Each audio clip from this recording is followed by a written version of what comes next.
So next we want to consider this normal distribution, which is the bell-shaped probability distribution. So on the horizontal here we have x, on the vertical is our probability density function, so that's p of x, relative frequency. So any one value that you have in here, if you go up to the curve and over, that y value is the probability.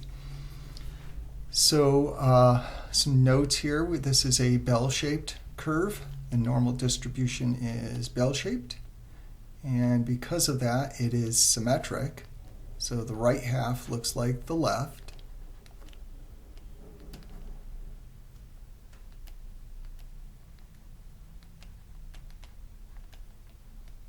And then thirdly, it is completely determined by the mean and the standard deviation.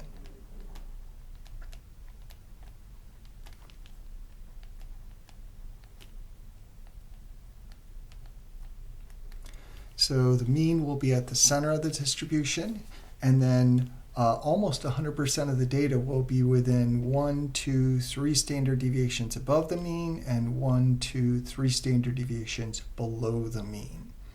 The total area underneath the curve is 100% or 1. So we can even add that as a third note. That's true of any probability distribution. Total area is 1. And just like before, probability corresponds to area underneath the curve. So let's look at what I mean when I say that the normal distribution is completely determined by mu and sigma. So here I've got two different normal distributions. Let's put a scale on this axis here. Let's say this is 0, 1, 2, 3, 4, 5, 6, 7, 8, 9, 10, 11, 12. So let's say that's our scale.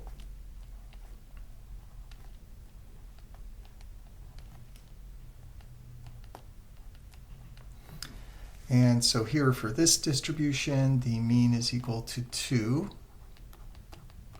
And the mean tells where you are left and right on the number line. And then our standard deviation, it looks like all of our data here is, almost all of our data between 0 and 4.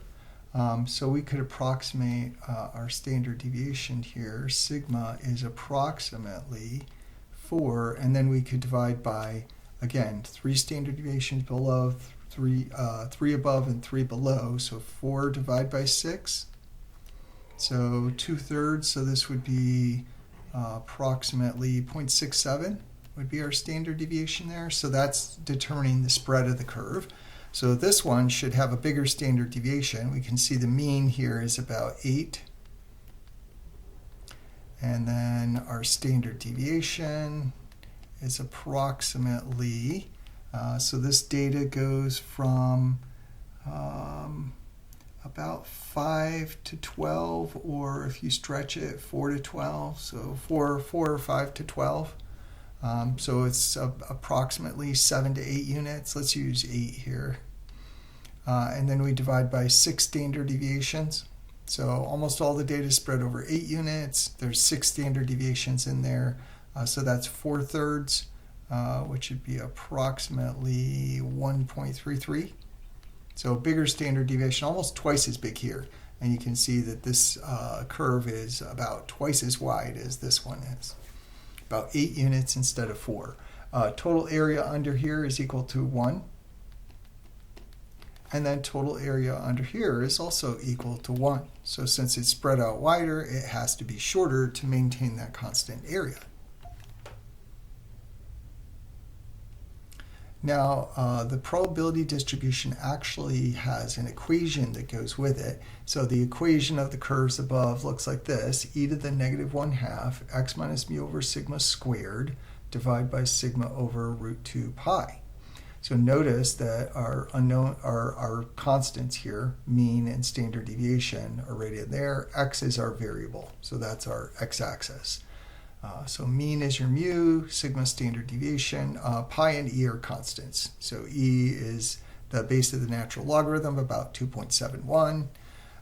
And areas under the graph here correspond to probabilities that x is in a range. So area is probability. The areas, though, are hard to calculate under that curve, so we'll use technology to do that. We'll use the calculator, has nice distribution functions in there to help us out with this normal distribution. Now, if we, instead of plugging in x values in here, notice that x minus mu over sigma, that's the equation for a z-score. So if we look at the graph of e to the negative 1/2 z squared, and then our sigma here, if you're talking about the z distribution, is just 1, right? Standard deviation 0 and sigma is 1. So that simplifies our equation for the probability distribution, and it looks like this. So now your mean in the middle here is equal to 0, and then your standard deviation is 1. So mean is equal to 0 for the standard normal distribution, and sigma is equal to 1. So that's a standardized distribution. So any normal distribution, if you write it in terms of z-scores, you can get the standardized distribution. So here a z-score of 1 corresponds to the mean plus 1 standard deviation, z-score of 2, mean plus 2 standard deviations, and z-score of 3, mean plus 3 standard deviations. So we're plus 3 standard deviations above the mean. Z-score of negative 1, mu minus sigma, negative 2, mu minus 2 sigma, and negative 3, mean minus 3 standard deviations. So those are the corresponding x values. So sometimes it is helpful to convert to a standardized curve. So if you see standard normal distribution, you know that we're dealing with z-scores. Mean is 0, standard deviation is 1.